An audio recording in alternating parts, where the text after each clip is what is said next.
The pot roast was getting cold, but my mother kept refilling everyone's wine glasses as my brother Mike continued his performance. I mean, seriously, he said, waving his fork for emphasis. Who needs a smart device that tracks their pet's emotional state? It's the dumbest thing I've ever heard. My name is Sophie Chen, and at 29, I just sold my pet tech company, Popprint AI, to Google for $4.2 billion. Not that anyone at this family dinner table knew that yet. It's not just emotional tracking, I said quietly, pushing my peas around my plate. The AI can predict health issues before they become serious, potentially saving pets' lives. Mike rolled his eyes. Right, because what the world really needs is more hypochondriac pet owners. Tell me, how many of these magical collars have you actually sold? I took a sip of water, thinking about the confidentiality agreement sitting in my laptop bag. The acquisition wouldn't be announced until market open tomorrow, but the numbers were staggering. 12 million units sold in the past year alone, with a waiting list twice that long. Sales are going well, I said simply. Going well, Mike snorted. Is that why you're still driving that beat-up Honda and living in that tiny apartment? Face it, Sophie, you should have stayed in investment banking like me. At least then you'd have something to show for all those genius grades you got in college. My father cleared his throat uncomfortably. Mike, maybe we should. No, Dad, someone needs to give her a reality check. Mike interrupted. She quit a 6-figure job to play with circuit boards in her garage. It's embarrassing. The garage he was referring to was actually a state-of-the-art R&D facility where my team of 50 engineers had revolutionized veterinary care through artificial intelligence. But Mike had never bothered to visit, so he wouldn't know that. How's the merger going at your bank? I asked, changing the subject. Mike had been bragging for months about a deal he was leading. His face darkened slightly. It's proceeding. There are some complications with the numbers, but we'll sort it out. What he didn't know was that I knew exactly why his merger was struggling. My company's AI technology had caught the attention of every major tech giant, and during the acquisition talks, I'd gotten an inside look at various industry dynamics. Mike's bank was trying to merge with a failing institution, hiding bad assets through creative accounting. It would all come crashing down soon. I'm sure you will, I said, taking another bite of now cold pot roast. 3 years ago, when I first left banking to start Popprint, Mike had been the loudest critic. Banking is real business, he'd said. This pet project of yours is just a waste of your education. What he never understood was that my banking experience was exactly what had prepared me to build Popprint. I saw how traditional industries undervalued innovation, how they missed opportunities right in front of them. While Mike was pushing papers and inflating numbers, I was creating something real. The idea for Popprint had come from watching my cat, Luna, get sick. By the time I noticed something was wrong, the cancer had spread too far. If only I'd known earlier, if only there had been some way to detect the changes in her behavior and health before it was too late. That's when it hit me. Pets can't tell us when something's wrong, but their bodies and behaviors give off signals long before visible symptoms appear. If we could capture and analyze that data through AI, we could revolutionize pet healthcare. My mother's voice pulled me back to the present. Sophie, honey, maybe Mike has a point. You're not getting any younger, and that apartment of yours. I thought about the beachfront house I just bought in Malibu, the one I'd move into after tomorrow's announcement. The real estate agent had been shocked when I paid cash. But that's what you can do when you've been quietly building a billion-dollar company. I like my apartment, Mom, I said. It's close to work. Mike laughed. Work? You mean your little pet project?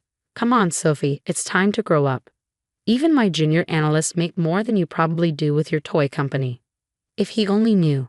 His entire bank's market cap was less than what Google had just paid for my toy company. Tomorrow, every financial news outlet would be running the story. Google acquires Popprint AI in largest pet tech deal in history. But for now, I just smiled and asked Mom to pass the gravy. After dinner, as everyone moved to the living room for coffee, my phone buzzed. A text from David, my lead engineer.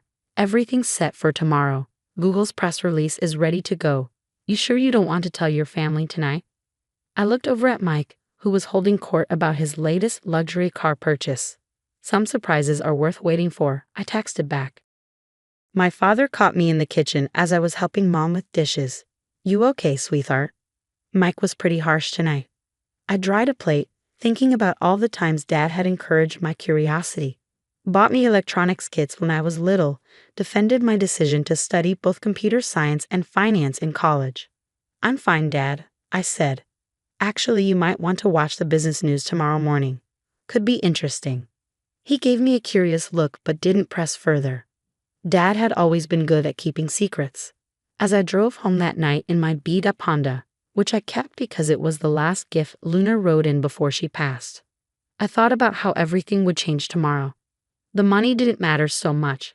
I'd been effectively a billionaire on paper for months as the acquisition talks progressed.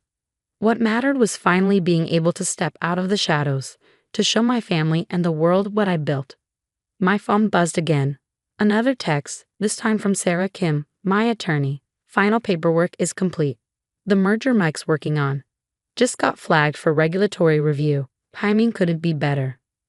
I smiled, thinking about tomorrow's board meeting at Mike's bank. He'd be trying to explain why he missed the red flags in his merger targets books right around the time my face would be appearing on CNBC. Sometimes the best revenge isn't about proving people wrong. It's about proving yourself right. The morning of the announcement, I woke up early and made coffee in my modest apartment. The view of Silicon Valley from my balcony was particularly beautiful today, or maybe that was just my mood. My phone started buzzing at 6:30 a.m. First CNBC, then Bloomberg, then what felt like every financial journalist in the country.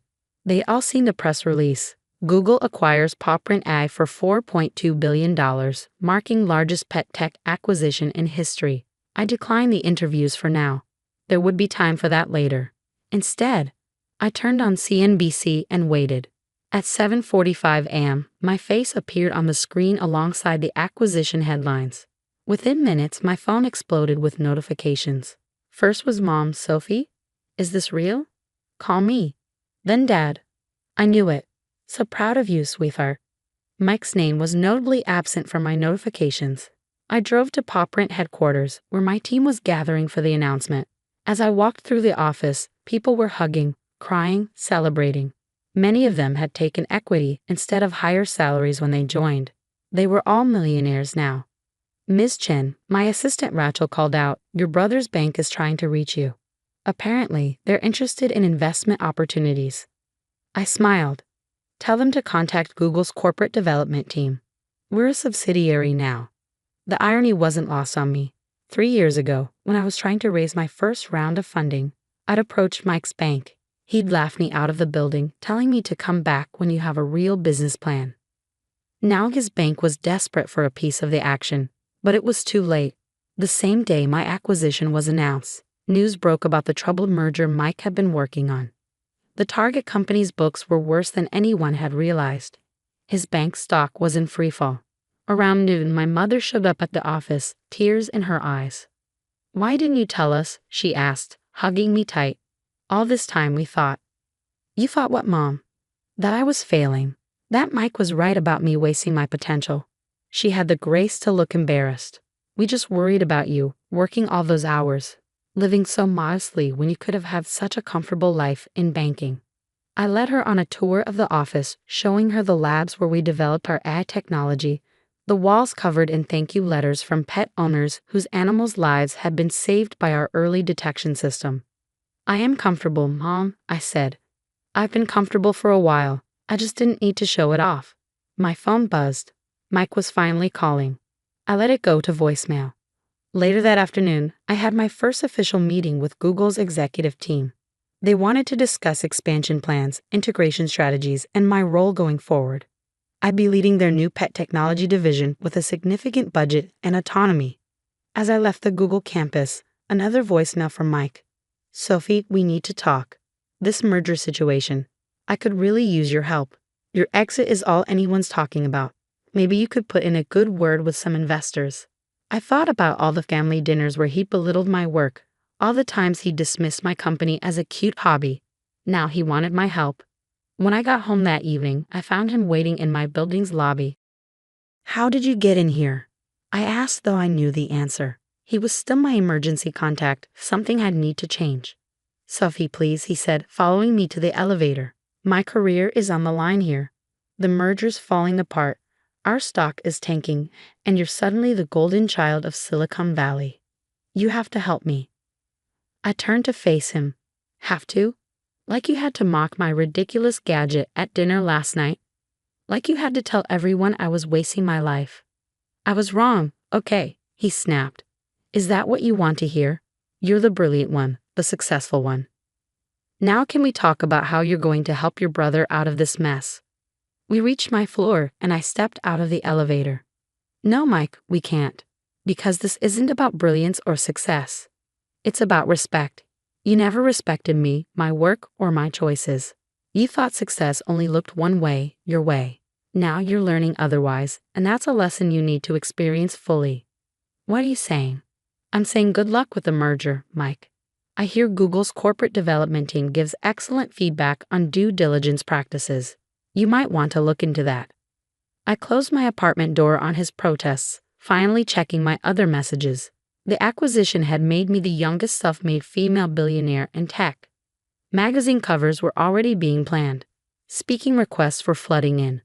But what made me happiest was an email from a pet owner in Ohio. "Your device caught my dog's heart condition 3 months before any symptoms showed. The vet says if we'd waited, it would have been too late. You saved his life. Thank you."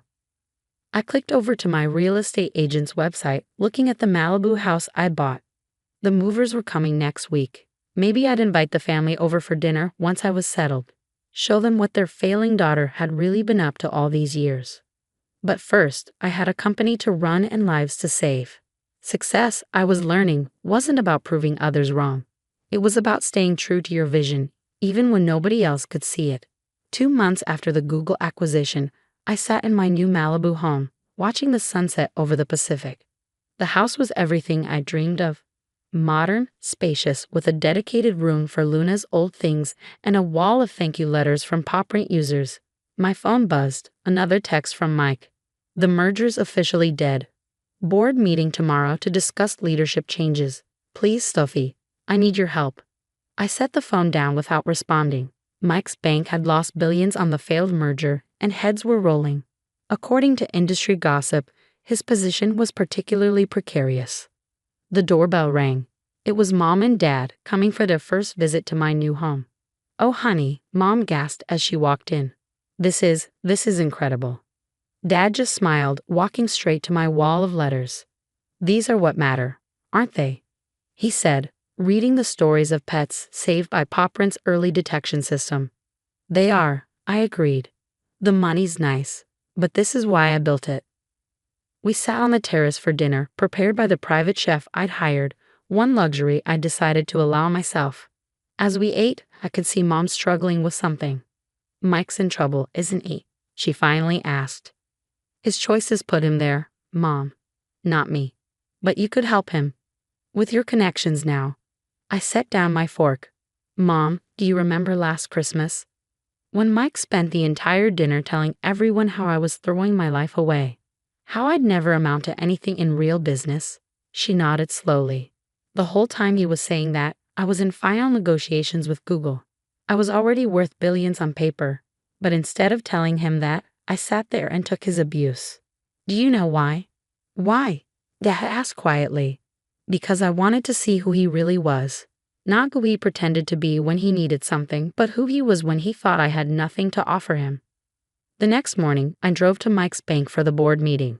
Not to help him, but because Google was considering acquiring some of the bank's technology assets in the wake of the failed merger. As the new head of special projects, I'd be leading the evaluation. Mike was waiting in the lobby, looking like he hadn't slept in days. "Sophie, thank God," he started, but I held up a hand. "I'm here as a potential acquirer, Mike. Nothing more. Google is interested in your AI trading platform. We'll be evaluating it over the next few weeks." His face fell. "But I'm your brother." "Yes, you are. And for years, you used that relationship to tear me down, to make yourself feel bigger by making me feel smaller. Now that the tables have turned, you want to use that same relationship to save yourself." I said I was sorry. "No, Mike, you said you were wrong. There's a difference. Sorry means understanding the harm you caused and wanting to make amends. Wrong just means the outcome didn't match your expectations." I walked past him to the elevator, remembering all the times he'd made me doubt myself, all the family dinners where he'd dismissed my dreams. The board meeting was brief. Mike's team presented their technology, trying desperately to impress Google's new pet tech division head. I asked pointed questions, exposed flaws in their system, and watched my brother squirm as I demonstrated a level of technical knowledge he never knew I possessed. Afterward, I found Dad waiting by my car. "You didn't have to be so hard on him in there," he said. "Yes, I did. Not for revenge, Dad. For his own good. Mike needs to learn that success isn't about putting others down or taking shortcuts. It's about building something real, something that helps people, or in my case, helps pets." Dad nodded slowly. You remind me of your grandmother. She built her business from nothing, faced all kinds of discrimination, but never lost sight of why she was doing it. I smiled, thinking of Grandma Chen and her fierce determination. She'd been the first to invest in PopRent, writing me a check and saying, "Make something that matters." That evening, I sat in my home office, reviewing acquisition proposals for Google. Mike's bank's technology wasn't worth buying. Too many corners cut, too much emphasis on flash over substance. Just like Mike himself. My phone buzzed one last time. Mike again. "I get it now. I really do. I'm sorry, Sophie. Not because I was wrong, but because I hurt you. Can we talk? Really talk?" I stared at the message for a long time, thinking about family and forgiveness and what really matters in the end. "Coffee tomorrow," I texted back. "My office at Google. Let's start over." Because sometimes success isn't just about proving yourself right or others wrong. Sometimes it's about showing others a better way forward, even if they have to fall first to see it. As I looked out at the ocean, I thought about Luna, whose illness had inspired all of this. On my desk sat her old collar, now retrofitted with the latest version of PopRent's technology. It wouldn't bring her back, but it was saving thousands of other pets every day. That's what real success looks like. Not the house or the billions or the headlines, but the lives changed for the better. Even if some of those lives belong to people who once doubted you.